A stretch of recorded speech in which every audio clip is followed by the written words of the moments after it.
We're hearing a lot of conversation about the glass ceiling and this idea that the College Football Playoff Selection Committee would never put in a group of 5 team. Well, that's because they hadn't. Cincinnati forced this. Do you know how Cincinnati forced this? By going 13-0 and being the only doggone program of 130 in the FBS to do so.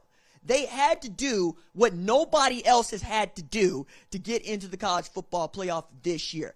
Be undefeated and have a demonstrative win in the conference championship against Houston and have a resounding win against Notre Dame, team we'll talk about here in a little bit, where we have this head-to-head that you normally don't have for a group of 5 program because that's usually a pay game. It's usually a game that you're paying to lose.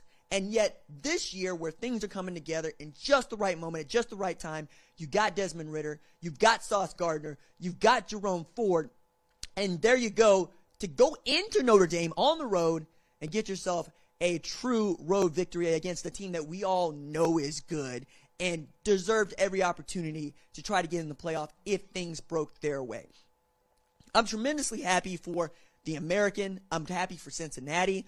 I'm really excited to see if Cincinnati can give Alabama the kind of game that would lead more folks to believe that the group of 5 plays a little bit of football down there, because the thing that we're already looking at is Alabama going to just destroy a Cincinnati team that shouldn't be there. Traditionally, that 4 spot has not been a great spot to be in. It's felt like we've had 3 teams that we all considered good, and then 1 team that we had to fill in the spot. Perhaps Cincy can turn that on its head, if for no other reason than last year in the Peach Bowl, they played a very good Georgia football team, took them all the way to the wire, and JT Daniels need to engineer a drive to win that game and the Peach Bowl in Georgia's backyard. This season, perhaps Desmond Ridder and Jerome Ford and Sauce Gardner believe they can win that game in a way that maybe they didn't think last year. And if they can, my goodness, wouldn't it be a story for Cincinnati to make the national championship with Luke Fickell just flipping that program into one in which you have to evaluate as one that can win a national championship. I'm really excited to see Luke Fickell against Nick Saban, 2 defensive-minded coaches, 2 guys that are going to take this build up to this college football playoff semifinal on December 31st just to the brink.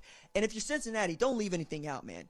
This is what you live for. You have an opportunity that so many teams outside the Power 5 have never had and would love to, and how they acquit themselves is probably going to influence whether or not we see another group of 5 team get into this playoff for as long as we have this format, because we know that it feels like we're not going to expand anytime soon, especially as this is the year in which we got some new blood, right? Of these 4 teams, we have 2 that have not played in the college football playoff before, and that, I think, is progress. I also think it is a way in which we're looking at the sport and going, okay, can you play or can you not? And if you can play, I think by the end, this will find its way and it will sort itself out.